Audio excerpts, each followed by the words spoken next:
Well, listen, I'm not going to bury the lead. I did all my shit. By the way, TryMarkSecurity.com for all of our services in Active Directory, VMware, vSphere, Azure AD, and Purple Team Tactics. TryMarkSecurity.com/services. Now that I got that out of the way, I'm going to let my illustrious leader introduce our guest. Well, I'm very pleased to be able to introduce Carlos Perez. So Carlos has been active in the security community since 1999 when he began working for the government of Puerto Rico. He now leads TrustedSec's research team, so trustedsec.com. He's an enterprise security Microsoft MVP and is presented at many security events. So you've probably seen him at DEF CON, DerbyCon, maybe HackerCon, and several B-sides. He has both created and contributed to open source projects such as Metasploit, DNS Recon, Posh, SSH, among many, many others. He has worked a lot around PowerShell, including many articles, trainings, and tools that have been released in PowerShell to help improve the security of enterprises. He was the host of the Security Weekly podcast for many years. And for a while, Carlos dug into the idiosyncrasies of Sysmon and wrote both tooling and documentation for this Microsoft add-on audit tool, which has not been very well documented over the years. Sorry, Mark. He has also trained a lot of organizations for Sysmon and others. These organizations, we can't talk about them, but he has done a lot of great work in the community and elsewhere. Carlos, on a personal note, Carlos is one of the most genuine people I've ever met. He's a very caring human being and someone who is just a light in what can be often dark in the InfoSec and tech world, especially on social media. And I am very pleased to consider Carlos one of my very good friends. So welcome, Carlos. Hey, happy to be here. Man, what an intro. It's nice to see that Dave finally let you out of the dungeon and actually come on a podcast once in a while. You know, Dave, you got to do 100 burpees before he lets you. By the way, just a couple of steps out. It's a very nice looking dungeon. I was just at the TrustedSec building the other weekend, raiding your prize closet. Thank you very much. It's a very nice dungeon to be in. You have a lovely setup. We were talking right before we came on, Carlos and I, about different audio and AV setups, and Dave has a whole studio in his office. I don't know if you've ever seen what his like behind the scenes setup looks like, but it's insane. I thought I was doing good. # life goals. Oh yeah, I still remember me doing a couple of YouTube videos and Dave going like, "Wait, how does your video look better?" I go like, "Did this, this, and this, and this," and then that same day he just go like, "Oh, I just made an order at B&H. Don't worry, I'll get there."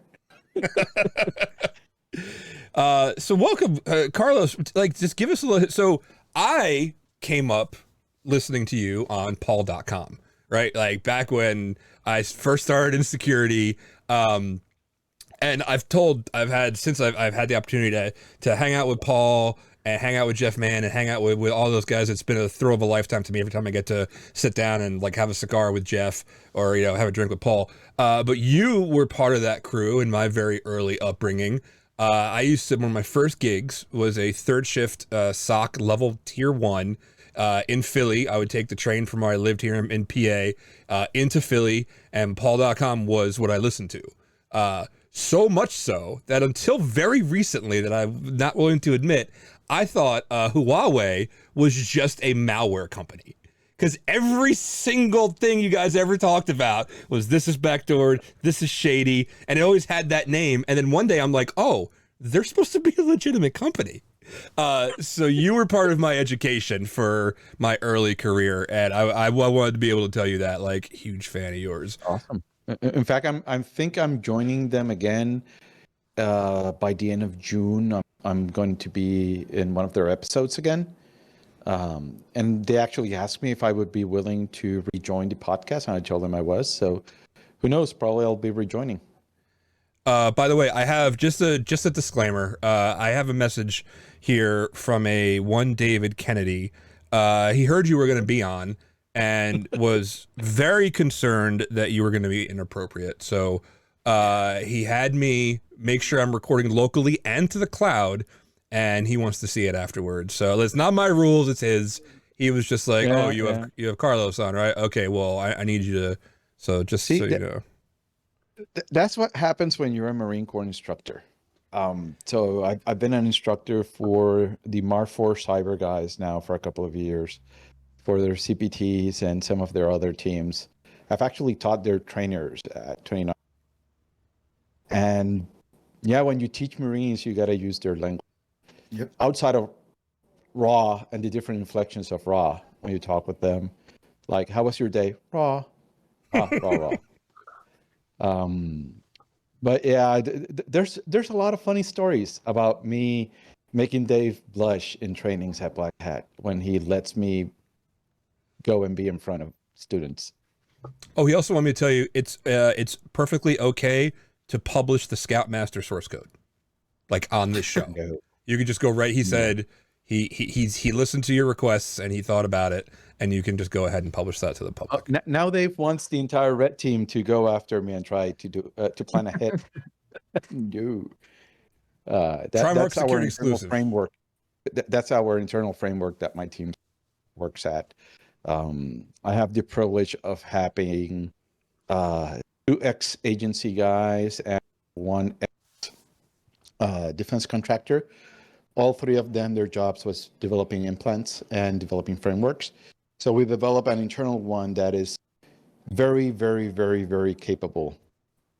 And yeah, the red team likes it so much that at one point we got an offer, I won't mention from what agency, that they wanted to buy it, and the entire red team just went like, you do that, we're going to walk out and protest. And okay, I won't do it. They really, really do love the framework that we developed for them. Absolutely. Do that entity starts with a C? I heard another tool you have. I'm just gonna use all of my stuff that I got from Dave. Is there a Bad Rabbit? Tool called Bad. He's thinking about it. If he's Carlos is like, there's no way I can talk about that. Yeah. Well, Bat Rabbit's not the latest version. We actually shifted to Morph Thresher, which is the latest version of that one. That is our payload generator, an encoder. So yeah, Bat Rabbit, it's old. It's old. We still need to revise that code now that I. So I'm gonna let my other co-host start firing stuff at you. So whoever wants to go. So what language are you guys using over there? What programming language do you guys use for your tool sets? What's your favorite? A lot of C and Python. I approve. Yeah, for example, one of the advantages of having everything written in C is, for example, we were recently in an engagement and one of our guys was going like, hey, these guys have 2 different EDRs and we're moving slow as molasses because of this. Because defenders actually forget one thing. You control things of you control his tooling and his tempo. How fast can he move? Because depending on the controls that are there, you got to choose which tool, which technique are you going to use. You need to test it in a lab. You need to validate, depending on the amount of controls and all of that. And then that impacts your tempo, your operational tempo, how actually move and not raise alarms. So it was really impacting our operational tempo, the presence of the 2 EDRs. So one of my guys goes, but we do have access to to the phone network. And one of my devs asks, what phone is that? This one. Oh, I have one of this ones in my lab. And he quickly, since everything's C, everything's POSIX, at least on the Linux side, he quickly got the image for the phone, decompressed it, recompiled our implant, injected it into a brand new piece of firmware. We flashed the phone around 10 p.m. that night, and we just moved the entire operation from the IP phone, which was super awesome. And that is one of the flexibilities that comes from writing everything in C instead of doing it in, let's say, C# or Go or Rust. I mean, the only thing you got to contend with when you're doing C is just make sure the compiler is compatible for whatever systems you're going after, and that it's you're not going to have any of those stupid issues with that. MinGW is great for that because it allows us to compile across multiple platforms. Now, one of the things that we have been noticing is that it is constantly a cat and mouse game. So now we're seeing that the EDRs, they go like, hey, MinGW is not something very common we haven't seen. So we're going to flag on it and we're going to say it's suspicious because we don't see many binaries W. So that means that we have to make it look, in terms of imports and everything, just like a Visual Studio Code binary, and then we're flying very good. Well, that leads into my first question, Carlos. You've Mhm. been working in the industry for quite a long time. You've seen a lot of different environments. What are some of the things that you've seen defenders configure that have been best to defeat an attacker? And what are some interesting, say, unique ways that you've seen or operated yourself that a red team or a pen test or an attacker have moved around an environment that was fairly novel or interesting? I would say it's a mixture of multiple variables. One of them is having gone through the process of not going like, I only trust the EDR, and the EDR is king. Like, that is one of the things I covered in my Sysmon videos, and that I constantly discussing with Andrew Schwartz, who runs our whole team at work. There's a lot of gaps. When we grab an EDR, whatever vendor, doesn't matter, and we just start launching attacks, and we start doing heat map with the customer because they're evaluating multiple EDRs or AV products, and they go like, oh, detected this, but this one didn't, this one didn't, this one does. And they see that heat map, all of a sudden there's a lot of gap that people don't go through that exercise. So organizations that have gone through that exercise of creating what are my gaps and then addressing that with simple stuff like Windows auditing, setting up Windows auditing and moving those logs over to a centralized space, and then doing something as simple as looking for outliers in their queries, just to bring those things up in their consoles. It doesn't have to be very fancy detections or types of detection engineering. Just go by, hey, we've seen this binary. This binary, we've only seen it like twice in our organization. This looks suspicious. Same thing for Rundle 32, the magic of Rundle 32. You want to bypass any EDR? Rundle 32. It's awesome. And then when you talk with the vendors, does it work? They go like friction. And then that brings memories from my time at Tenable, where we were always disabling stuff and letting the customer bring it up another notch, because within the product management team was always telling us, that's causing too much friction, we're getting support tickets, or it's causing problems. But the thing is that then we were letting stuff by. Same thing that was happening with vulnerability management, happening with detections in the case of EDR products. They don't want friction. Want the customer to go like, oh, we're getting too many alerts, too many false positives, this product is... No. Part of the process of setting up a good EDR is that you tune it for your environment. They make it as generic as possible, but you still have to tune it for your environment, which is going to be unique. And a lot of customers don't do that. So it's a lot of simple stuff, which is just making sure that there's not one single source of information, multiples. You're collecting all of that, and then you have actual people going through it, specifically giving them training. I'm still amazed at organizations that go like, oh yeah, we spend $200,000 on the CDR. And then the vendor goes and tells them, oh, here's the training. It's 6,000. 6,000. How expensive training. And you're going like, you're spending 200,000 on this and you don't want to know how to use it? It's like, I've never driven stick before. So all of my cars have been automatic, and all of a sudden I get somebody buys me a sport car. I'm going to learn how to drive stick before I touch it. I don't want to wreck that transmission. It's not going to be useful for me if I don't have the training on how to use it and properly leverage it. Same thing happens with a lot of software out there. Yeah, that tracks pretty well with our experience of what we've seen. Certainly not auditing that's configured appropriately on domain controllers. Certainly not logs going into the SIM or central logging system.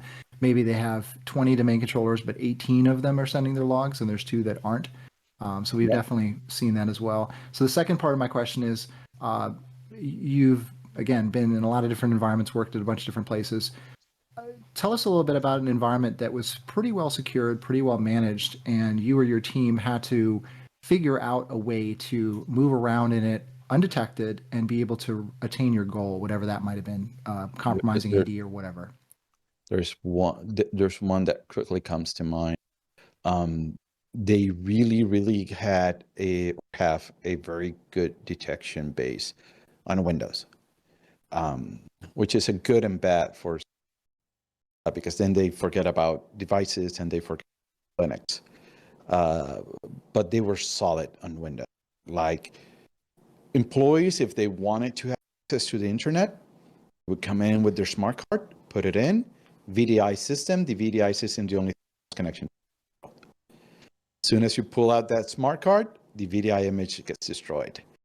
So getting persistence was a pain in the butt there. COVID, all of a sudden now you have remote workers. That was when we did a repeat and we had some success there by going after remote workers.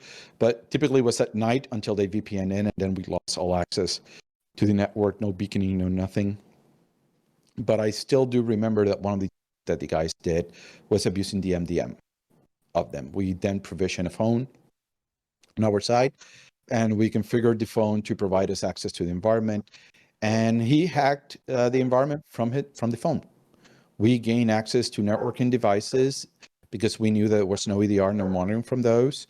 We deployed stuff to those environments from the phone itself. And it was an awesome win.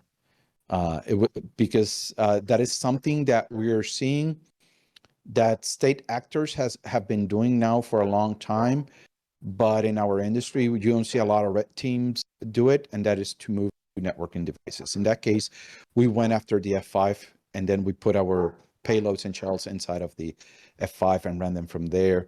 Now we're seeing multiple actors abusing now the recent vulnerability for Cisco from last year, getting access there.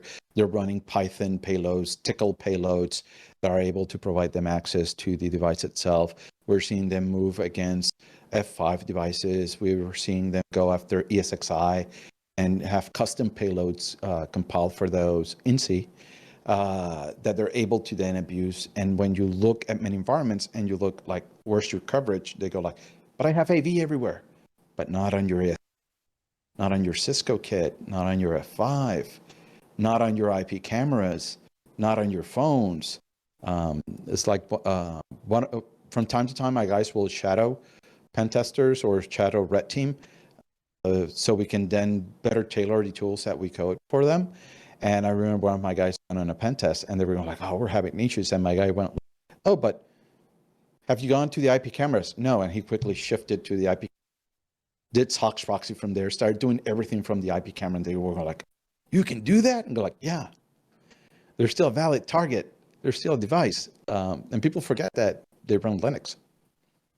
Yep. Yeah, absolutely. I mean, one of the things that just dropped recently is a CrowdStrike article talking about attackers going after VMware ESXi and dropping malware on that because there is no footprint for antivirus. That's not something that's been looked at. So you're right. There's gaps in these environments, which makes it difficult to harden because, like you said, you could have the Windows environment locked down. You could even have Active Directory tightened up. But then there's these other things like VMware, if that's ignored, your Cisco devices, which often are, from what I've seen, often are managed by a group in Active Directory, which has user accounts in it. There's a lot of areas of opportunity, but I think it all starts. Would you agree that a lot of this starts with inventorying what's in the environment and then kind of tabletopping what might be possible? Like you said. Or voice over IP phones. What if an attacker gets onto that? What is our exposure? Do we have that networking for that lockdown?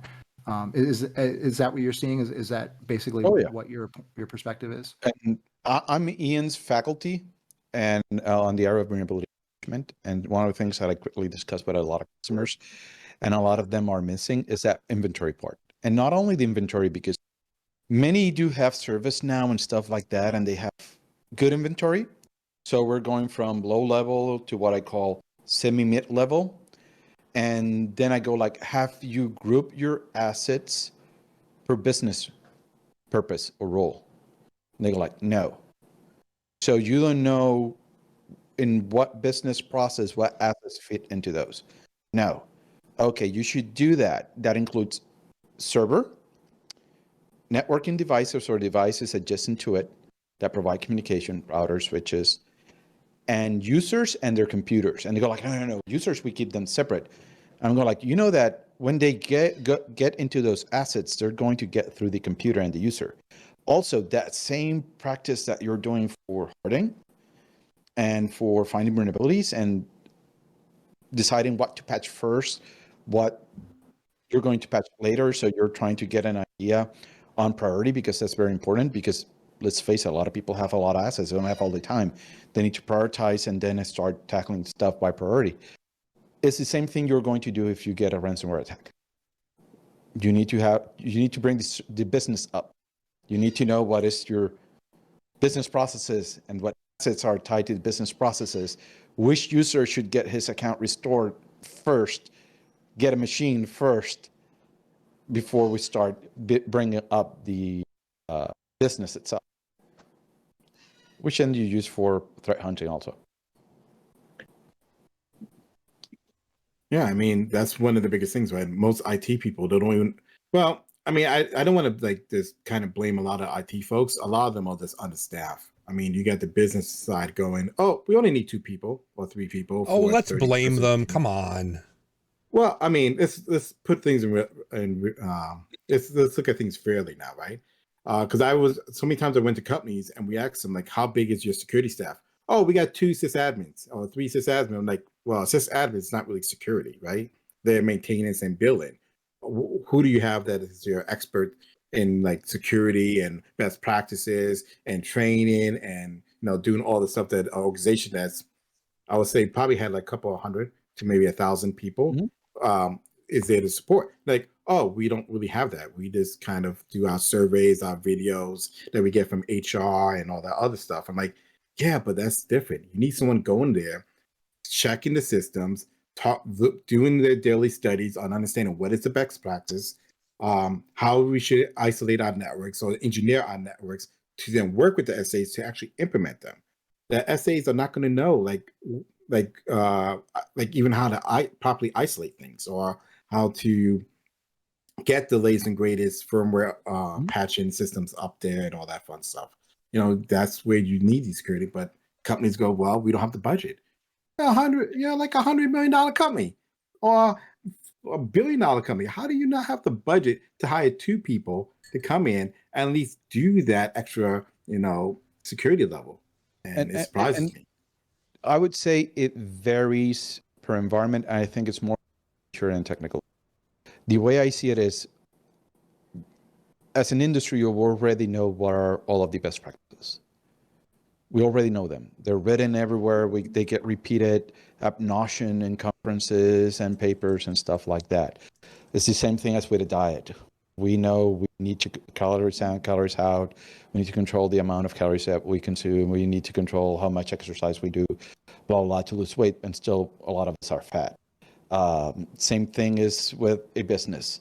Many times when I've made my decision that I'm going to be an omnivore in terms of, when I read books, I don't read only books on infosec or targeting or novels or sci-fi. I read business books, I read accounting books, I read psychology books, and I try to stay on top of all of that. So that's why a lot of my top favorite books are Teams of Teams by Stanley McChrystal, The Mission, the Man, and Me, Dichotomy of Leadership, and stuff like that. Because when it comes down to business, the same complaints that we give about IT is the same ones that the guys from accounting are having. The same that a product development team is having. We don't have enough developers. We don't have enough product managers.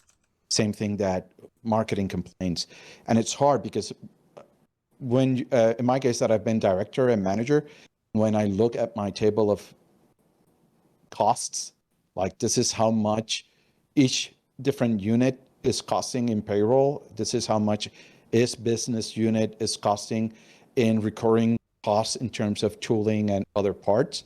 And then you look at it and you go like, oh yeah, we should be investing there. And you're going like, we're already this amount of percent of our cost of the company. Does it make sense that we are now this other one?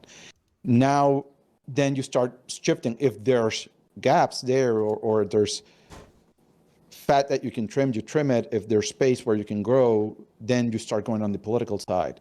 How good are your communication skills? How well do you understand the business so you can present that information higher up? How much collateral are you building with other team leads, with other managers, with other directors?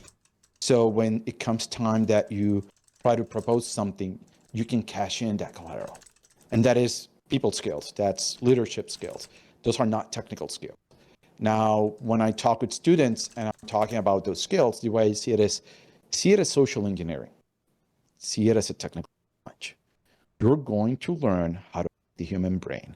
You're going to learn how to hack how an organization operates. This will be useful for when you do your lead hack, you can go after the right target and you're going to get the kudos. I'm carrot and stick kind of method of making them learn some of that stuff so it becomes better, more useful.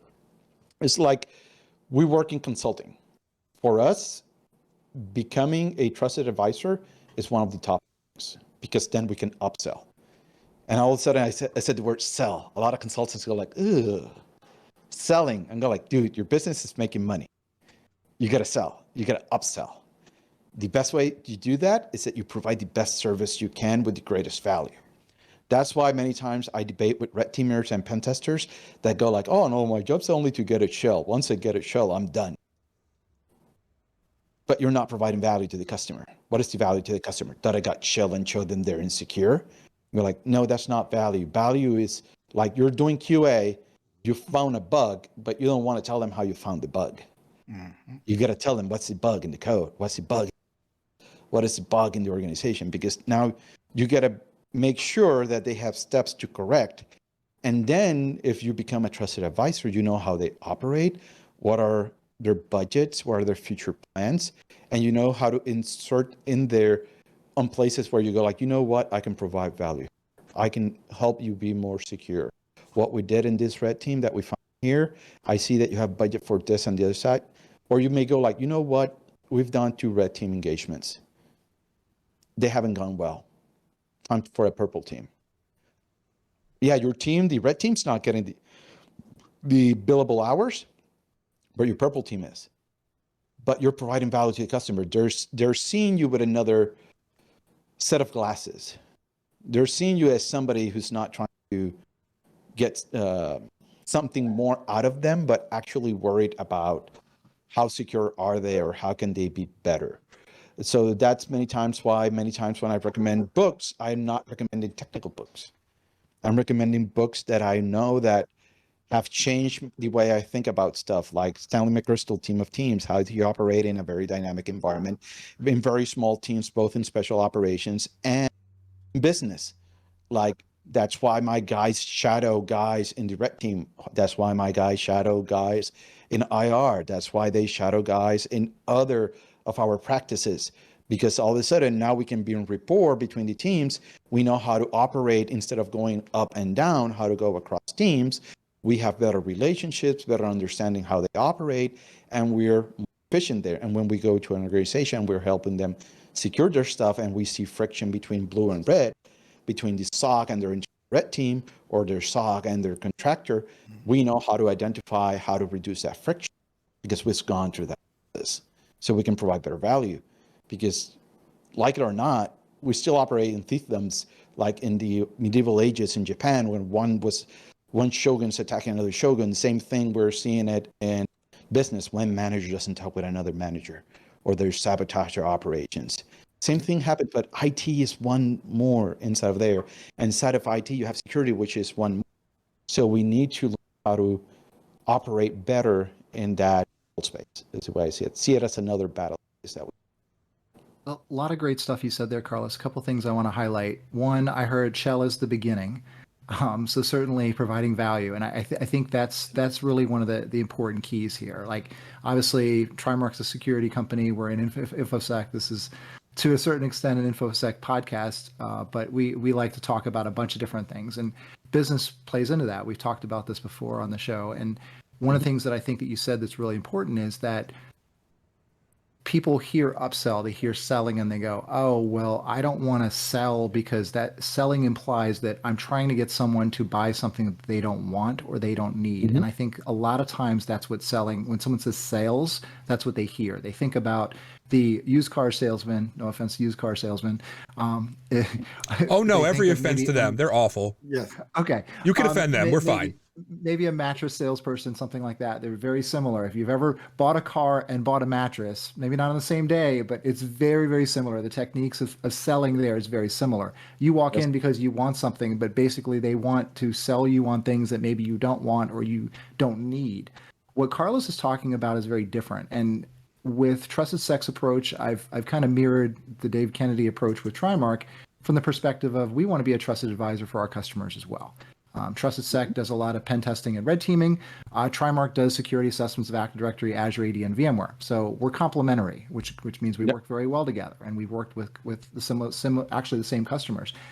What I love about that approach is you start from a perspective and a position of I am next to you. I am here to help you. I am on the same side of the table. We're in this together, as opposed to a lot of times in InfoSec can be adversarial where you're on opposite sides of the table. I mean, everyone I think has seen the movie where, the lawyers roll in and they're on one side, there's 10 of them. And then on the other side, you have 1 or 2 or 3 people. That's very adversarial in nature. You want to get on the same side of the table.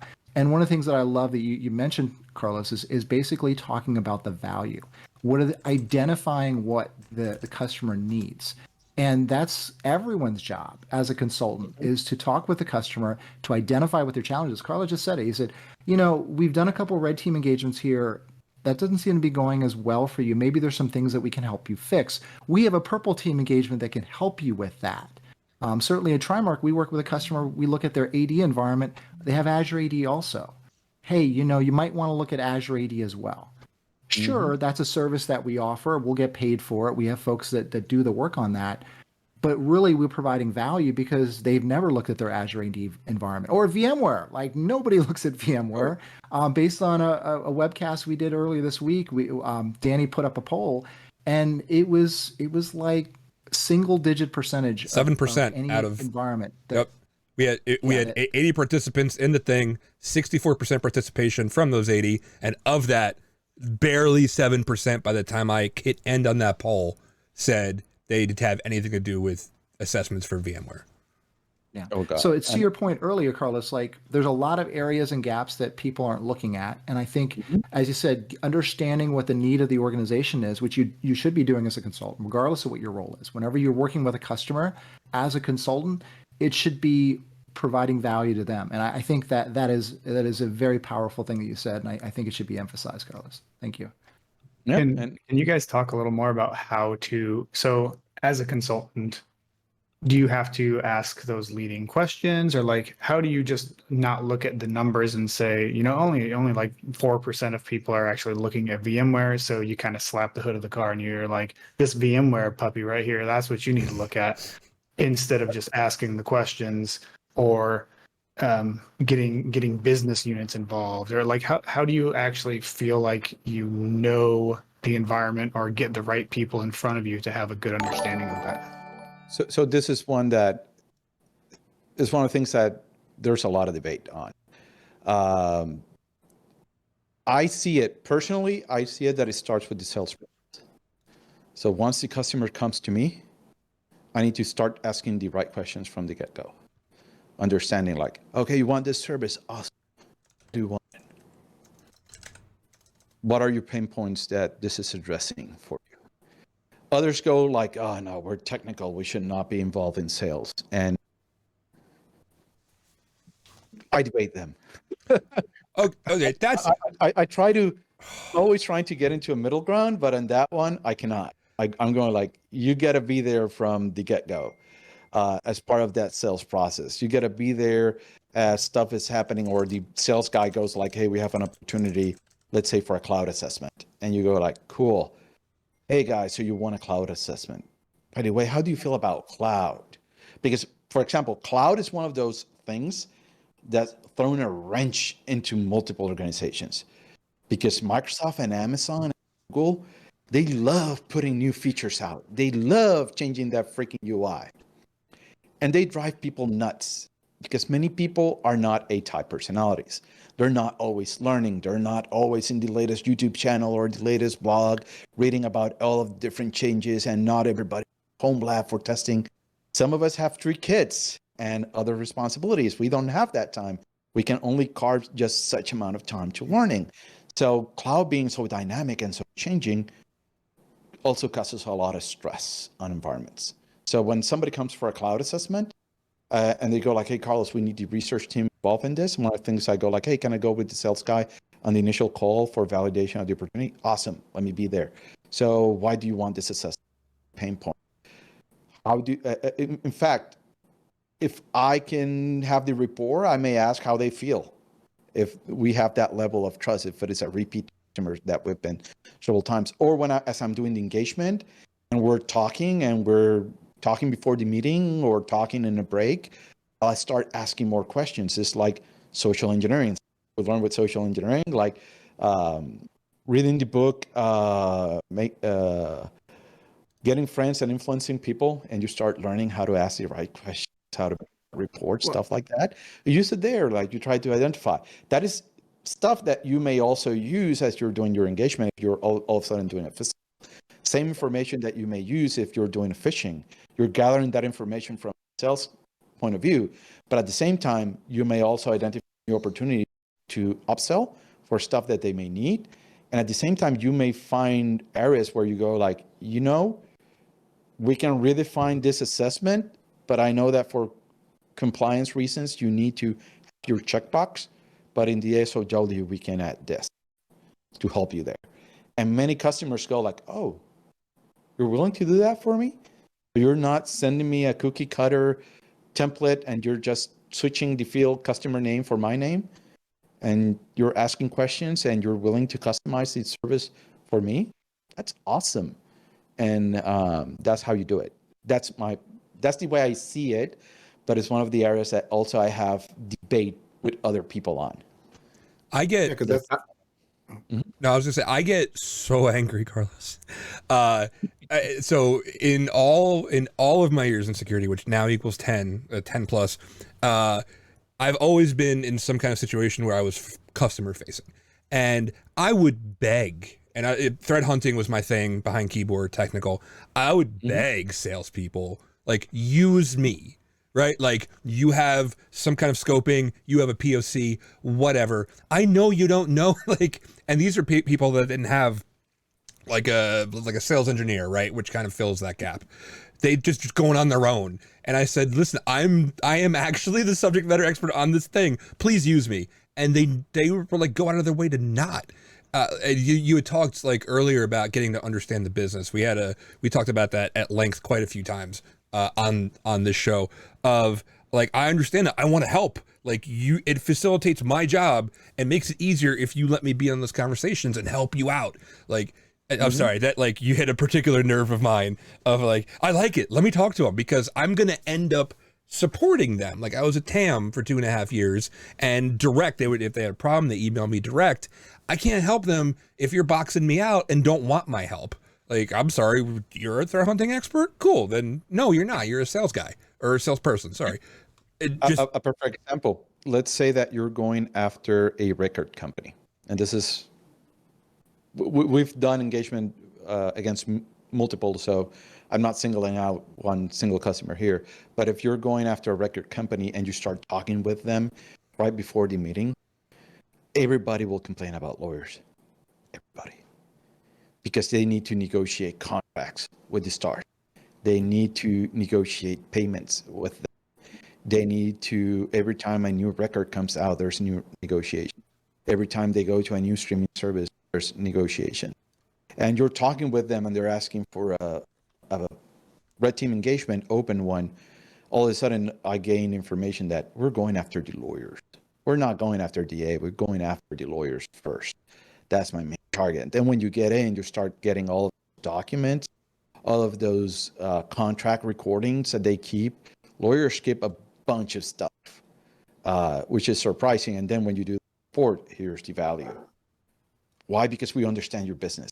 We took the time to learn and listen to what you're saying and understand your business. And that was a very good example that I've seen Jason Land from our team do. He listens a lot to the customer, and I like his approach there because he then knows how to target his guys, provide the best value there for the customer. I was just curious, how often do you think the customer actually knows what they want, right? Because if they're reaching out to a security expert, I mean, not a lot. Many times you have to guide them there. Yeah, so that's part of the like upselling or even an initial selling conversation, right? It's just helping them understand what they don't know. Like you think this is where you need to be focused, but let's talk about the bigger scope. Like, yeah, the APT attacks and all this. Meanwhile, you have a Linksys firewall system that hasn't been patched in the last 10 years. And that's where things like this, that what we're doing right now, comes into play. Because the customer can come in right now to happy hour, listen to us. Same thing as we do webinars, same thing as we do blog posts. But they don't have to be uber technical. We're not being uber technical. I'm not talking here about sets and encodings and encryption and key negotiation or not like that. We're talking business security in general. And this is something that provides value to them that they can then go and do instruction and go like, are we working with that? Are we touching that? And that is extra value that help us at the long run do stuff like this. Because then the customer already comes to us knowing several questions to give us or information to give us that they can go like, hey, yeah, we listened to you guys, we listened to this webinar, we read this post, we heard you speak in this conference. I know that a lot of people in our industry go like, oh man, I hate working with marketing, another blog post, another webinar, oh God, shoot me, stuff like that. But hey, makes our lives a lot easier. Not 100%, not 50, but if it does it 30%, and we can get a return on investment on it, hell yeah, we're making a difference at the end of the day. Hear that, guys? Every time I bug you for content, remember what Carlos said. I'm not just the one lying about it. Even Carlos said it. So now, no, Carlos said good marketing. He said good marketing, people. I'm only as good as the content that you don't create, Dev. That's why you make content plans. I don't see any blog posts with your name on it there, bad code. I assist all of the people with there, and I do technical advisement. Cool, he's good with people. He's a people person. I got people skills, damn it. It's like when you do consulting, you have 3, 4, 5 verticals. You look at your sales numbers, what is getting sold the most, getting sold the less. That stuff that is getting sold the least, you create a content plan. What is the content plan? You need to go and identify, of all of our assessments, what are the 3 major pain points for customers? This ones. Okay, those are the 3 major things we're going to focus on addressing in webcast. Because many times we go like, oh, no, I want to write a blog post about what I find cool. Okay, but are you getting a return on investment? Are you being strategic with it? You're just doing something that looks cool and you like, but you're in a sea of multiple consultancies, multiple consultants, multiple state actors, multiple ransomware crews, all doing several stuff. If you want to differentiate, you need to go by numbers, use data. So you go like, what have we been selling the least? This. Okay, let's talk up with our guys. When you do assessments, what has been the stuff that had the most impact on our customers? This, and this. That's where we're going to focus now our content for our marketing strategy. And it's hacking. We're just hacking brains. Speaking of things that look cool, we have a new addition to the show. Tyler has come in because my calendar invites apparently are all over the place, and I figure I would see if Tyler has anything he wanted to ask Carlos. No, I think these are all spot on. As usual, Carlos is very well versed in the consulting world. I think we really need to, as consultants, continue to facilitate and bring this message out to, there's new people coming into consulting. There's a lot of people that don't understand how to get the most out of consulting and really engage with the clientele and customers correctly. We need to make sure we're taking every opportunity, even if we're not at the sell point, the return on investment for a customer to show up to a sales call and get an education and or get information that helps them, even if they go with a different firm, is how we move forward with better companies. And hey, the next time you come through and the customer remembers you and maybe they do business with you, now they're more educated because you took the time and energy to treat them like a customer, understand the business lingo, understand their business and their vertical, as well as educate them on the way to get the most out of a security assessment. Because at the end of the day, we are very short on help, very short on people to do this, and these companies need all the help we can get in a short amount of time. So getting all the companies as fast to a better security maturity point should be all of our goal, regardless of who you work for and who's getting the business. Yeah, I Especially think nowadays. Carlos, again, I think you hit the nail on the head with what you were saying about people like putting out content because they think it's cool. There's a lot of content out there about the malware that was used as part of a breach, but very rarely do you hear about like the things that were done in the environment that the customer could have prevented or stopped. Like malware focus to me is interesting at a point, but really what happened after that? Like the surge count that they popped, how did they do that? Then what rights did it have? Where did it go from there? And you hit the nail on the head with, if you're putting out content, you have to help solve a problem. My approach from the beginning of Trimark, and even before that with AD Security, was let's figure out how we can provide information that's going to be useful, that's going to be valuable to someone, and then they will read that because it's valuable and they have some takeaways. So we have that approach at Trimark. When we write something, what is the so what factor for the person reading it? Are they going to get something out of this? Are they going to have something that's actionable? We started a newsletter, and one of my key guiding principles on the newsletter is there's got to be something that when someone reads this, they can go, all right, here's something I can look at in my environment that would be valuable, that would help improve things. Because if you're just putting out content to put out content, you're just spinning your wheels, and there's got to be value to it. I'll make a quick joke about record companies. I entered a contract with a record company years ago because of something that I was working on at the time, and I ended up getting 10 CDs for a penny, but then I ended up having to pay a lot more money over time. So that didn't work out so well. But I don't think they have any files on me back then. So I'll close out this statement with a spicy question, and feel free to answer this however you want. There's been a lot of debate for years in InfoSec about attack tools and red teaming tools and publishing of them. How do you feel that red team or attack tools could be published responsibly in a way that can be helpful?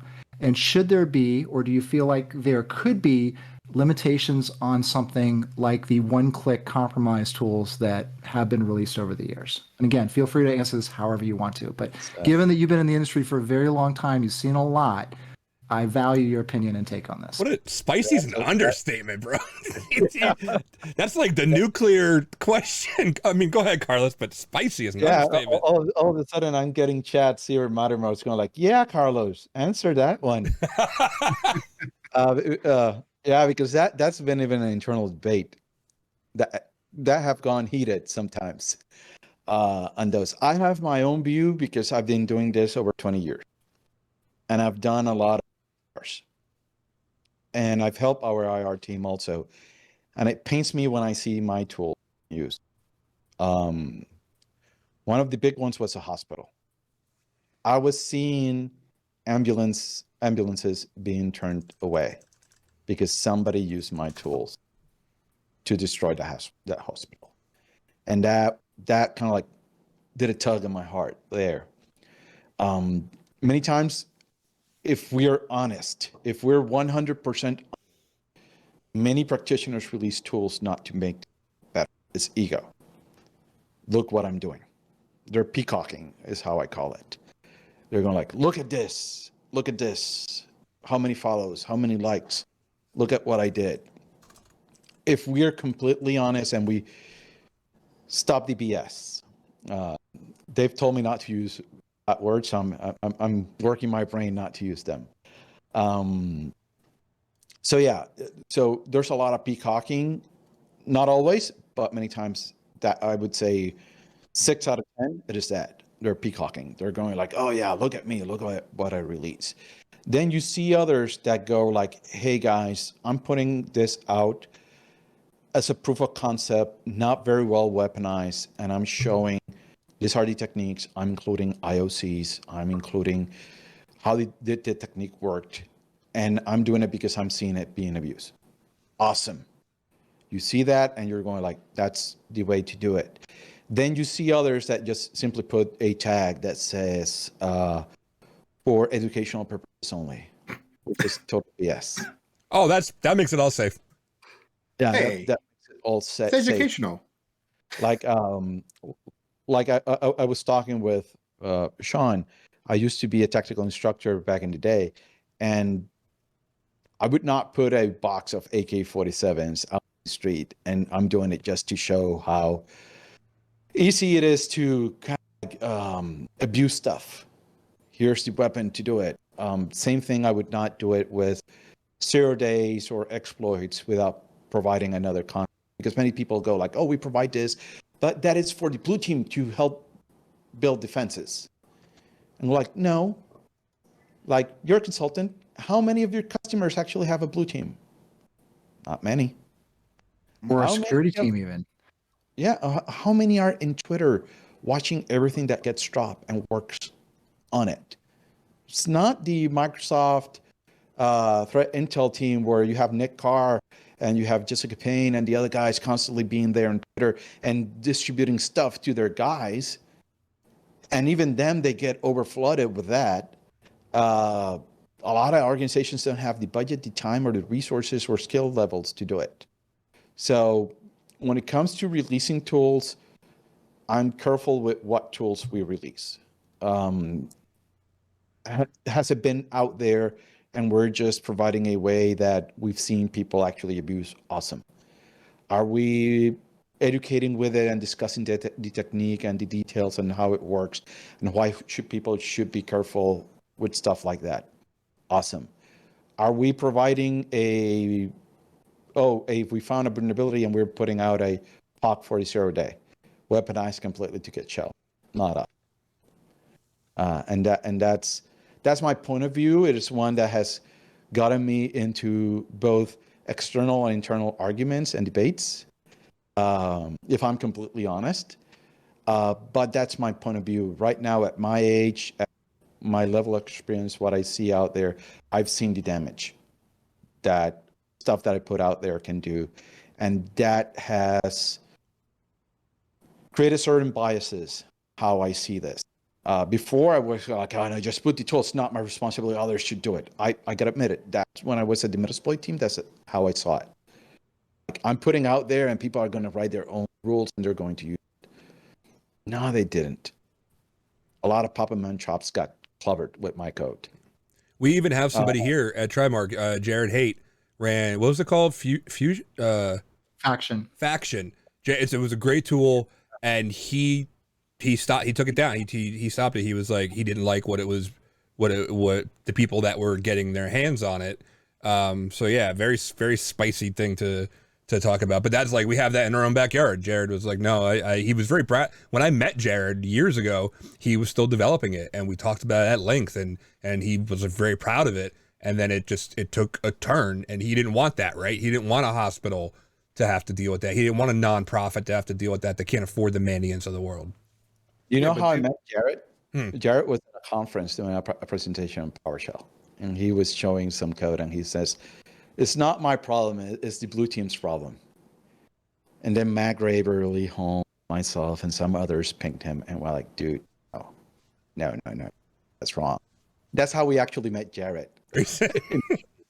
Was back in the day. And back in the day, I was one of those, like, oh, 0 day, let's put it there. Oh, no free bugs. Oh, we're QAing vendors' code. Like, the vendor do it? No, but I found a bug. They should pay me. Oh, bastards! They're not addressing it quickly enough. Like, have you ever been part of an organization that needs to put out a product, and their developers don't even know and understand what an exploit is and how it works, and they're still trying to figure out 10, 15 days later, and they're still trying to wrap their heads because they've written code always this way, but that is something that they don't get, they don't understand. Like, yeah, there's little empathy is the way I see it many times in the industry. But it happens with many industries, even the security, the physical security industry, military industry, and some of the sides, there's little empathy sometimes. But Do you think there's a way to be fair, though, that? Mhm. sorry. Like one of the issues I see, you hit the nail on the head, right? The ego thing and or your visibility. As you're coming up in your career, you're trying to make a name for yourself, you're trying to build your personal brand, you're trying to get jobs, get a resume. Can we get to that point? Because you're at the same point that many of us have reached. Like, we just don't release anything publicly because we see it just not responsibly used. And that's usually by people that are not mature, right? So the people that hit that maturity level, are we having the expectation of the next generation to be more mature out of the gate, or offer the experience that we didn't take and find a different way to build their reputation and brand responsibly? Or are we just saying, like, as you get mature, you'll realize that this is how the world should be, and let's all try and make this a better place as a world? But That's why I like Will Schroeder a lot. Harmjoy. I don't know if you've read Harmjoy's blog post for his tools. He goes deep in it. He adds I was going to say shit ton, but that's not a proper word. Dave would get angry if I said shit. So And then it's imperial or metric. Yeah. So I'm going to say a lot. So he puts a lot of references and links. He goes deeply into how the vulnerability works or the technique works. What are the different event IDs that could be monitored? What are the APIs that are being used so if somebody's writing a detection can write it properly? And then he puts out the tool itself with a very, very well write-up on it in his blog post. Same thing for white papers that he worked on. Awesome white paper. And then it pisses me off when people ridicule him for it. Like, oh, look at him. Oh, he's not a true red teamer. Look what he's doing. Oh, this guy from Spectre. And I'm like, really? That's pure BS. When I see it in Discord or I see it in people are chiming in, I just unsubscribe myself from the Slack or subscribe myself from the Discord channel if they're supporting that kind of thing. Because I'm controlling my mental hygiene, my mental diet, if you on stuff that I'm consuming. On that side, I want to be with people that think that way he does and like how Tiffin thinks. And you can see it also from the blue side, vendor side, like Lee Holmes from Microsoft, the way that he engaged with the community and stuff. Jessica Payne is another one. Is another one that we can follow examples from the blue side on how they do. Nas that from the Sigma team, and same thing with Samir from Elastic. I love those dudes because finally one of the things that we're seeing is the blue side is opening up and sharing a lot more, and they're getting more engagement, and they're not following. I'm sorry to mention this, probably I shouldn't, but they're not being trolls like Florian. Florian, he does awesome work. Sigma's awesome. But the way that he approaches stuff, I think it's not conducive to a discussion or a conversation. Then you have Nas and Samir in the way they do it. Awesome. Great. Same thing with Nick. Like Nick Carr, when we were talking about how our tools being used and abused and stuff like that, Nick did an awesome presentation when these are all of the state actors. This is the largest amount of attacks that we have monitored. This is the tools that they're using. 80% of them open source red team tools. Here's the impact of those tools. Because people were going like, oh, show me impact. And Nick is somebody that doesn't say, don't put them out. He says, just be careful, give us more data on it. He doesn't say they don't provide value because there is some value. He says, yes, I see value in it. But he also goes like, but just in case, so you know, here's the data, so you guys can see it. And he did a presentation, and he went like, the Vietnamese version of the FBI uses this and this and this to spy on people. We've seen the Russians use this. We've seen Chinese actors do this. Now, back then it was like that. Nowadays, when I look at threat intel, we're seeing a lot more custom frameworks from several of the actors, because if we are honest, EDR has gotten better. AV has gotten better. So now a lot of the open source tools that get published get burned very quickly. That's why you're seeing a lot of consultancies and teams just don't publish stuff because they know it's going to get burned. In a matter of weeks or months, it's going to get burned, and it's no longer useful for them in the engagement. It adds friction to what they're doing. But yeah, it's a complex topic. Do you think that was a necessary evil then in the early days to get to the point where we're at, where we have a little more sophisticated controls, a little bit better EDR? We've gotten to the point where we've had to develop these communities to build things like Sigma rules or share on the blue side. Do you think that because that evil happened in the way that the offensive tools came out, that was a necessary evolution, and now we've gotten to that place where cat's out of the bag, and we'll see people start to go more private, but that also has pushed the industry. Like I see that as a double-edged sword, where we're removing that, and we're kind of at that precipice where I think it is time to.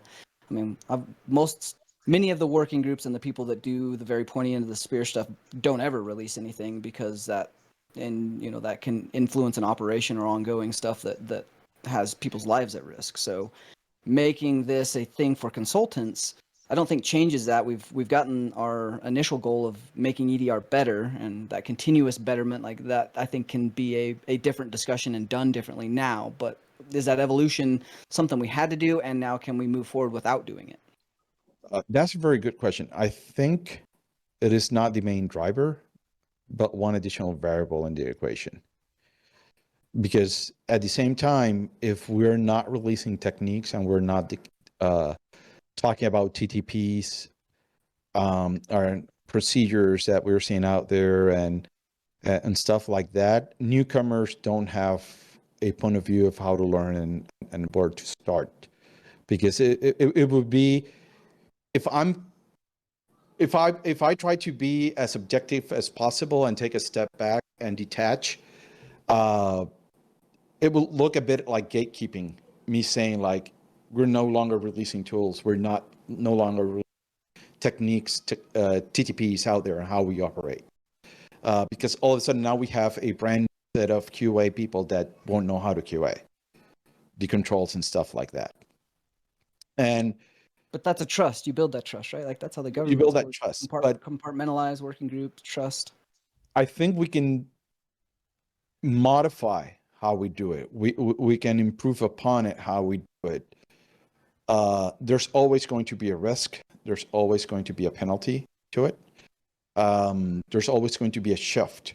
It's like, right now we're seeing them amending Cobalt Strike and moving more to custom frameworks and moving to custom tools, custom packers, and they're moving away from that. But at the same time, when we need to do a lot of our engagements, a lot of our customers still don't have the latest, greatest.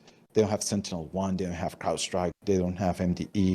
They're still a mom and pop shop that probably are putting McAfee still on the machines, or putting Simon Temper protection without tweaking the knobs in it. And those tools are still useful to provide value there.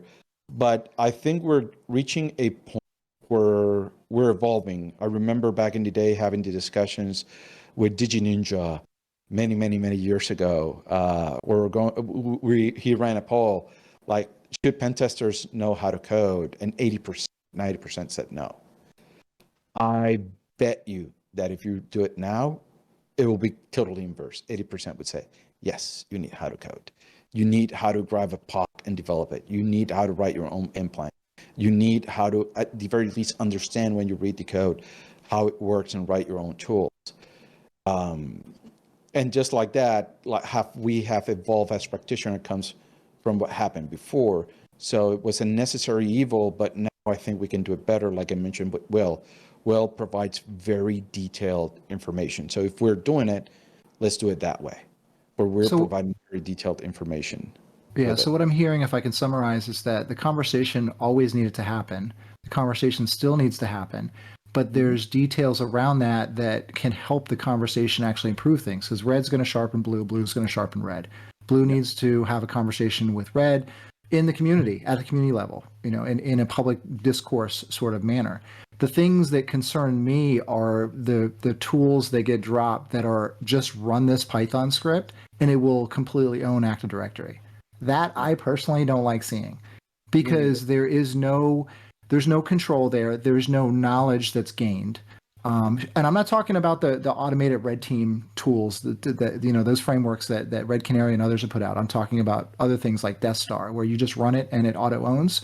And one of the things that, and here's your pop culture movie reference, Jake. In the movie Jurassic Park, Dr. Ian Malcolm even said that the problem that he had with what was being done at Jurassic Park was because you took what other people have done and you built on that. And you just continued and went and you stood on the shoulders of giants to then do the next thing. If a lot of people have taken tools that others have done or taken ideas that others have done, packaged them up and made it a one-click compromise where it uses all these other techniques. So therefore, they don't take responsibility for it, to paraphrase Ian Malcolm. And I think that's probably one of the dangerous things about this part of what we're talking about. The one-click own tools where there's no knowledge of how it works. There's no understanding of what it does. There's nothing that you have to learn in order to run it because you just run it. And at that point, you have script kiddies all over the place, owning hospitals, owning any environment that they can connect to or they end up on because there was a server that had an open RDP and they connect into that and then run that tool on it. Before they know it, they're a DA on a system that controls the health of folks in ICU environments, right? And to me, that's where that gets dangerous. But like I just said, I feel the conversation should happen and the conversation needs to happen. And I think that when we're talking about tooling, like Carlos said, Will Harmjoy has the right approach of putting out a tool, having a responsible element to it where it's like, here's all the TTPs, here's the way you detect it, here's how you can ensure that this protects you. So there's a balance of sort in the force where you have an environment where you can have the tool that's available for those that are running it, but the AV and the EDRs, at least the cloud-enabled ones, are aware of that and will block it. And so you can run it to test it in an environment on a system where you can turn that off in order to test it and run it and get some value out of it. So I'm hearing that the conversation needs to happen, but there needs to also be a balance, along with my opinion there. And I think we need to add to the conversation is the ownership that companies take for not fixing things that they knew about. Because a lot of times people go, oh, you released this tool, it did all this bad stuff. Yet we find out company knew about it for a year or 2 years. And they slept on this information or didn't act on it or even advise their customers of, hey, we know about this potential risk, we're working on it, kind of a message. Yeah, and you see the motivator there. When you talk with T-Fink or you talk with Harmjoy, one of the motivators is, this is there. This says, let's take the certificate attacks. All of that stuff was presented by Delphi. Delphi showed more than half of those attacks with Mimikatz in Blue Hat and other presentations. The thing is that people struggle with his accent and struggle with understanding what he's showing. And he informed Microsoft, and Microsoft knew, yeah, there's this problem with certificates. I can use it that way. In fact, I have here my smart card reader, and when I was teaching the Mimikatz class, here's my smart card with my Mimikatz sticker that I was using when I gained access to via RDP to a certain authority. I could actually use Mimikatz that way by sending via RDP my smart card reader, putting my smart card to the main controller, and with Mimikatz actually creating a brand new smart card. And he demoed that. But then when you look at the presentation, you're struggling to find the text and follow it. And then Will went like, hey, this is a big issue. People are not taking it seriously.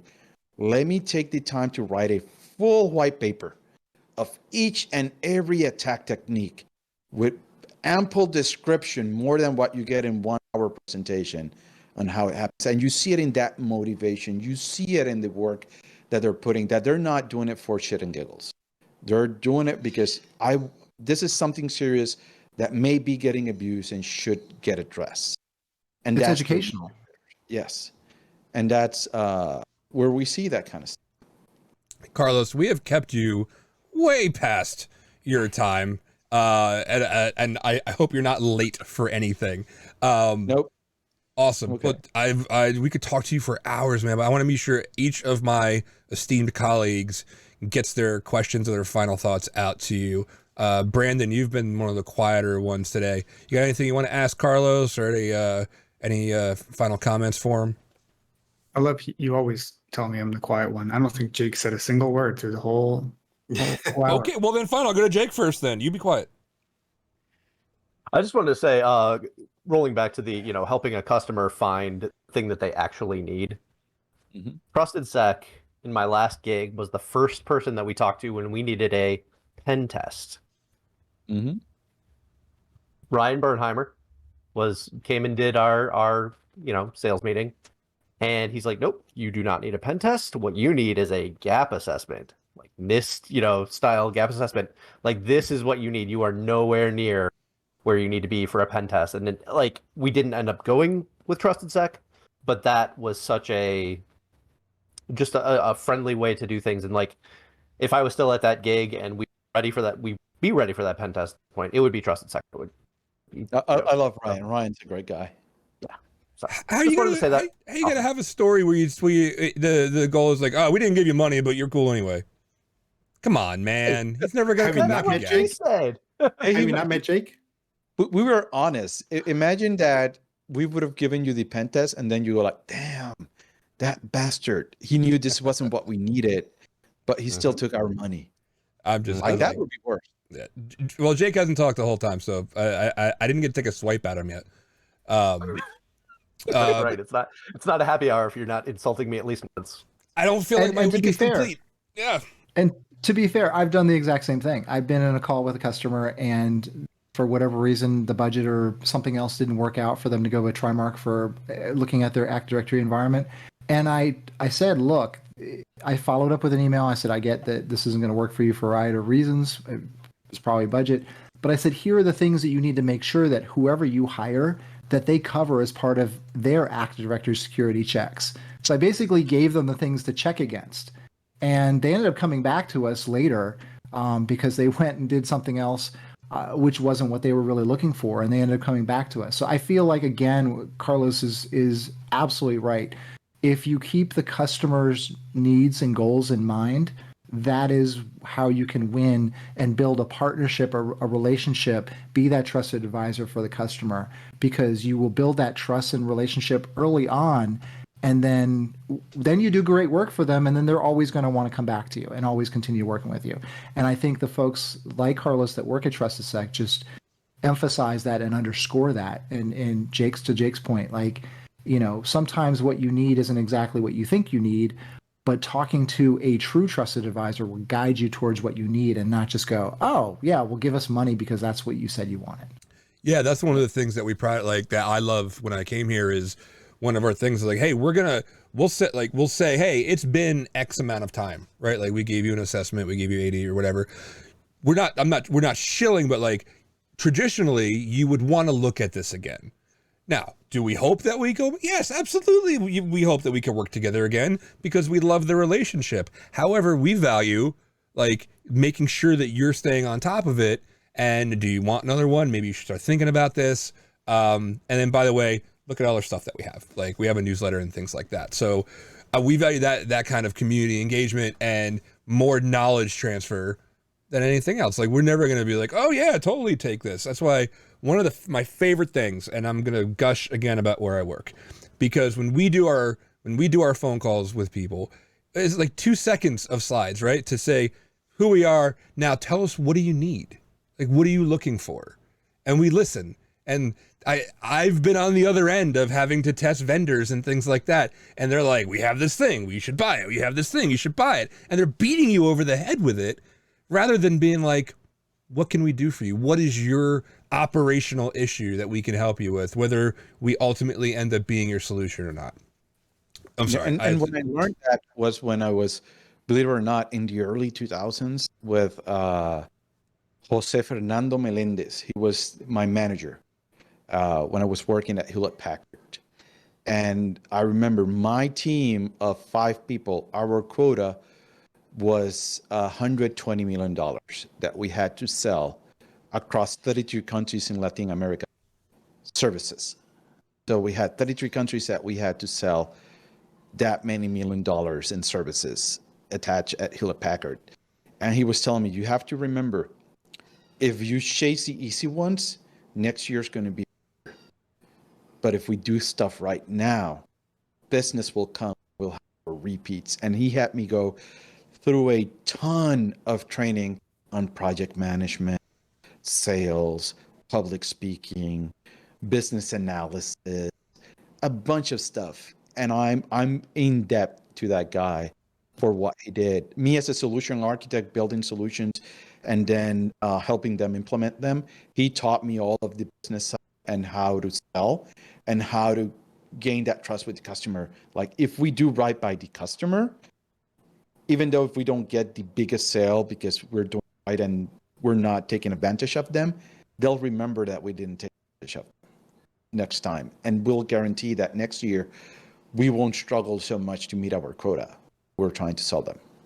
Yeah, Yeah, absolutely. I'm famous for getting on a call with a customer and they have 3 Active Directory forests. One is their primary production forest. They have a DMZ and they have a dev environment, not a bad code environment, but a developer environment. And I'm famous for going, well, you know, if it's a budget thing, you should probably just look at your prime production forest, maybe your DMZ if it works out. But realistically, the stuff that we call out in your prime production forest, you can reuse those ideas for the other environments and at least level those up a little bit. And members on the Trimark side are like, Sean, you probably could have gotten those other forests. Like, it's not about what we get, it's about what the customer gets. And to me, that's the most important part. And I think I feel like you're 100% right on this, 1,000% right, Carlos. You do the right thing for the customer, you focus on their needs, you worry about the relationship, and you build on that and that trust, and everything comes out later. They'll reach out, be like, hey, love the engagement you had. The report was fantastic. We want to work with you again. We now want to look at these other environments. And I think that is the right approach from a business perspective, but really about a customer and even to a certain level, a human perspective. And that Sean, pays out right now where we're struggling because of the economy right now. A customer's going to go like, oh, I have 3 competitors. But you know what? Listen, this guy had my best interest. Even though they're a bit more expensive on this one between these 3 others, I'm going to go with them. I feel better going with them. And it pays out. Some capitalist fairy is dying every time you guys talk. Well, what about the money?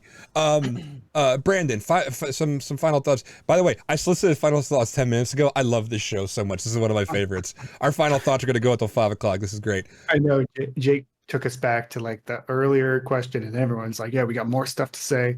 I don't So care I'll as put- long as Carlos isn't like, I gotta go, man. Like that, you know, I got kids I got to pick up. They're out in the street right now. I'm perfectly fine. Any final questions or tharts? Tharts is what I said. Professional broadcaster. Tharts. Thoughts, Brandon. You're doing great, Danny. Thank you very much. So I was going to just take us back to what we finished with before Jake's final thought was we had talked about releasing like the problem. The way I viewed it is you're releasing malware or whatever it is. You're saying, here's the problem. And that's the easy part. The hard part is saying, here's how you fix it or here's how you detect it and stuff. And I think that's having a heart of a defender, you know, kind of growing up in that realm. I understand, and I've seen, you know, fixes for print nightmare, right? People just say, oh, disable the spooler. Well, it's not as easy as that all the time, right? People say with, what was the other, that Java one that came out a while ago that's still wreaking havoc. Like, you know, it seems so easy, just like clean up these JRE files or whatever. And not always that easy, right? So just dropping it and saying, here, patch it, or here, take this off or whatever. Not always as easy as it sounds, so. I think that's a great point, Brandon. I mean, we see lots of environments that still have NTLM v1 and SMB v1. The great thing is we have empathy and we understand the business requirements for those things and the specific circumstances of why they have those. After seeing hundreds of environments, and most of the folks on the Trimark team have come from operations and managed those environments and dealt with those struggles. And I think that when you come from a perspective of empathy on these things, not just, hey, fix this, get rid of NTLM, that's old, you shouldn't have it. Well, we know that, but getting back to the point is do the things that you know that you can do. Put these things on your tracker so that you can work through them, and you know that when these certain systems in your environment are gone, then yes, you can move towards that and audit it today. Yep. And to release how, like you had said, you know, you give them the how or the steps or the gotchas and stuff. So, Understanding, because many times we get into our head, the Fortune 50 company, oh, they have a blue team that can do this. Start thinking more about the mom and pop shop, the guys with 100 employees, 50 employees, that IT is one single person. So when I drop this, what information can I provide that for this one single person managing be useful when I release my tool? Because we go like, oh no, they're going to be able to do this. Yeah, but we're thinking about the Fortune 50 or the Fortune 500, not the other guys. Yeah, I mean, we have folks on the team who was the one person that managed Active Directory for a sizable environment. I was one of them. Jake was one of them. Brandon was one of them. Like, we were the ones. And at the time when I was managing AD, I didn't know about the security stuff. I wasn't looking at the security stuff in the early 2000s. That was something that came to me later. But there's admins are busy, operations are busy. They're fighting fires constantly. They don't have time to figure out what curb relay up is or why they even care about it. Yep, that's.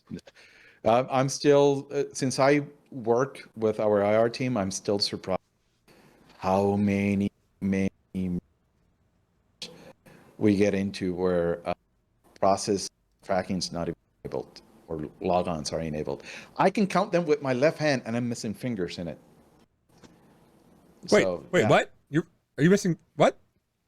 Yeah. Oh yeah, that's a whole nother story. We're gonna have to have Carlos back on to ask that question as to why he's missing a finger on that hand. That's right. We're gonna have a part 2, so everybody should subscribe to the Twitch That's right the now. teaser. Yeah. Brandon, Dev. See, once we go once we go past an hour, my brain starts fizzling.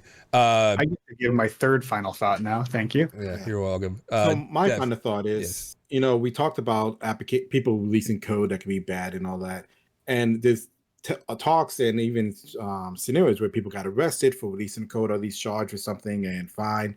But meanwhile, the same code or even worse code is released on the dark web with no recourse or no audits, no checks, no like anything. And that's where most of the attacking tools are really coming from. It's not really the surface level sites. It's the dark web where not only do they have a PLC, they actually have a software for self-service where you can actually buy the tool or rent out the tool, and it's fully engaged and fully armed. And Yeah, no dark web. There's also commercial entities that will sell to anybody. And yeah. There's a whole AWS in the dark web.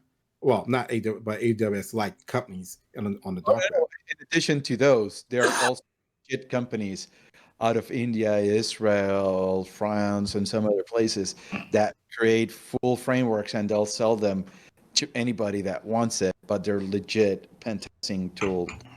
Yeah. And all of a sudden we see stories, at least from my side, where I have friends in Latin America, where all of a sudden you have reporters with stuff in their phones and machines that you go like, no, this is commercial grade. I know the name of the company. They only sell to law enforcement. How did they? Sinaloa got this, or this other group got this to track you. So we also have those. Yeah. Money. Yeah. So my question is like should the governments be, or should there be legal recourse against people releasing code or tools or information? I mean, To be I don't honest, know. that we would need to discuss in terms of, because if we go at it from the pure non-emotional, again, detaching from my feelings and going with thinking legally as presented in court before, and I watched lawyers play the game, is the intent. What was the intent of the tool?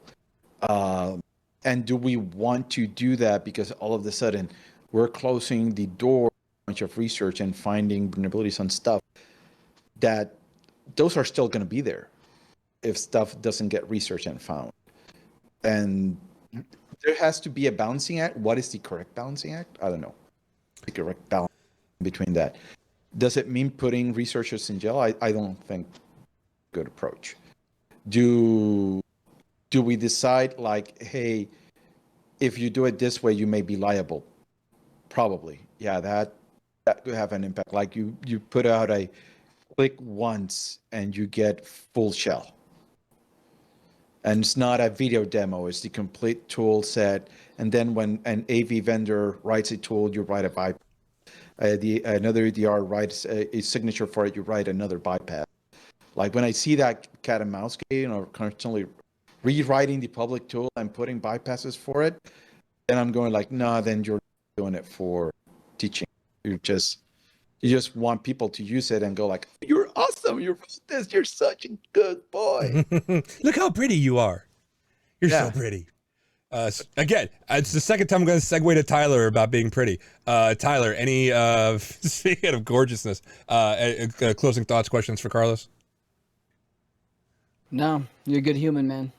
Always thank you. appreciate the perspective. It's good to see your face, voice, and honestly, this is much needed, kind of against the grain thought process and logical thinking that we really need in the industry. So, I appreciate you bringing that, and continually always just trying to make yourself better so that everyone else has a little bit higher bar to follow. But these are tough discussions, and there is not a lot of great, real solid answers that meet and match every use case. So we always end up with where we're at, and some people like to take it to the extreme, and that doesn't always work. So I'm glad to see that there's at least thoughtful conversation happening that is constructive without the emotion. Like, we really do need to be, especially in the infosec industry, be very cognizant of, everybody has different experience. Everybody comes from different background. We all are different people, and our uniqueness is what brings such value to the industry and to the world as a whole. So we really need to respect that and engage each other in a respectful and empathetic way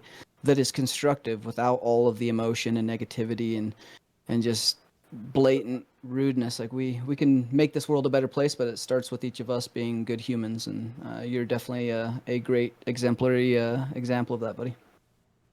He said a closing statement, not a story. That was closer to what your closing statement was, You Dev. listen here, Dev. Like Tyler's helping us move forward to a conclusion here. You're just like, I'm going to say whatever I want. By the way, we actually do like each other, Carlos. Like, we're not just. We talk so much shit on each other. Like, this is recorded, but we actually do most of us like each other. There's not many practitioners here in the island, and I work from home, so just having the time to hang out with friends and talk and chat, I love it. So don't worry. Dude, you're so much fun. Like, if you want, we'll definitely have you back. We would love to have you back on this show to talk about. Or we can come to the island. Or we could come to the island, broadcast live. We should do it there, but Trimark's not paying for it. We should do it there. Let's talk Dave. But what if I can get leads, Sean? What if they're qualified leads? We'll talk, Danny. All right, very good.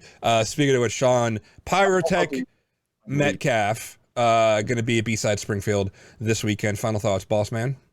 Yeah, I'm in Springfield now. It's quite nice. It might rain, but it might not. But that's weather in Missouri, I guess. Great discussion as Tyler captured it really well. It's almost like he's a podcast host or something. Yeah, like he's done this before. Exactly. I think that this level of discussion is important and should be talked about. I think it's difficult. I think one of the things that we have a saying within Trimark: assume good intent. Assume good intent. People don't always communicate at the same level. As humans, we misread, we misinterpret. I have a different, I grew up differently than other people did. I have different experiences, knowledge, etc. So I may interpret things differently than others will. So we can really work together to communicate at the same level and talk about what are our concerns, what are our challenges, what is the impact. Something as difficult as releasing attack tools on the internet, or however it's done. And actually, I think Dev has a great idea for a future topic is like dark web and what's happening with the dark web and how that affects real world situations and real world environments. I think that'd be really cool. Definitely want to have Carlos back on. I love talking to Carlos always. He's always a fun person to be around. Like I said, really, really great human being. When the hurricane hit Puerto Rico and he was at DerbyCon, he was doing everything to coordinate not just his family but also the island level. Certainly all the good folks at DerbyCon pulling together to try to work through that. But Carlos and a number of folks in Puerto Rico just working to help out people. And I think that's really when you start with that perspective, which Carlos does, is how can I help people? How can I make things better? I think from that point forward, you're always going to have a positive impact. You're always going to have something that you make better. A lot of people take the approach of, oh, the world is awful. Like, the world's been very difficult, right? But if you can change one thing for one person, or if you can make a little bit of a positive change, if you can do something that will help one person or a few people, or even help make things a little bit better or brighter, I think that's a wonderful thing, and that's how I see Carlos. So thank you, and I appreciate you for that. And Thank you, bro. my final thoughts for you, Carlos. Again, this was a big thrill for me to be able to get you on, and from the not kid, because I was like 30 when I was started security, but from that 30-year-old who fell asleep on that train to the sound of Paul.com and to those discussions, and thinking I will never know as much. These guys have forgotten more than I will ever know, but it gave me something to aspire to. Not just what you knew and what you knew in the profession, but you as a person, the things that you give back is just radiates off of you, that good intent that Sean was talking about. And you've given so much back, and it's something that I'll aspire to it until I can no longer see a computer screen, and even far beyond that. And it's been a real thrill for me, from that kid who knew nothing to now I know kind of something. But yeah, we'd love to have you back, man. If people want to follow you, like, what are you doing? Where do you live online? How can they figure out what you're doing and where you are? Right now, my Twitter is Carlos_Perez. It's not Dark Operator. There's a guy from Colombia that has that one in Twitter. Well, we could take care of that. My page is www.darkoperator.com. I haven't posted in a while. I'll probably, once I'm finished doing all of the YouTube videos for TrustedSec, more than likely I'm restarting my YouTube channel, Nice. Atomic Hack, where I'm going to start just kind of like breaking some of the simple stuff. I had the chance to be recently in the Dominican Republic, presenting over there, where we're talking about the tools being released and they're problematic, blah, blah, and all of that stuff. At the same time, I remember all of those kids over there, and all them kids are in their 20s. Those people that are starting and they're anxious and hungry for in the security community, see them bring up Kali, bring up Metasploit, bring up tools, exploring, excited, and working to make a difference in their country stuff. And I go like, yeah, they cause problems, but there's also some good in them. Why we should really have a discussion to find a solution. Best way is just to put a date on it and an ownership, something nobody has done. But when you need to get something done, it's not only to discuss it, it's just, let's put a date on it. By when should we be by this point? I think that's the next step. And I've been trying to control my teary eyes because I've been going through some very hard times. Just hearing you guys talk positive about me means a lot. So I really do appreciate it. Yeah, I really love being here. And if you guys want me back, just holler. Whether you know it or not, and you'll probably never fully realize it, the ripples that you have started in this community will keep going for a very long time. I've seen it from me. I've seen it from the people that I've taught and the students that I even talk to at B-Sides Charm. You are 1 in a billion, my friend. So follow Carlos, DocOperator.com, at Twitter, Carlos_Perez, and Trimark Security, TrimarkSecurity.com. Again, we specialize in your assessments for Active Directory, Azure AD, VMware vSphere, and of course, purple teaming, attacker tactics. Come to B-Sides Springfield. We will be at B-Sides Dublin coming up.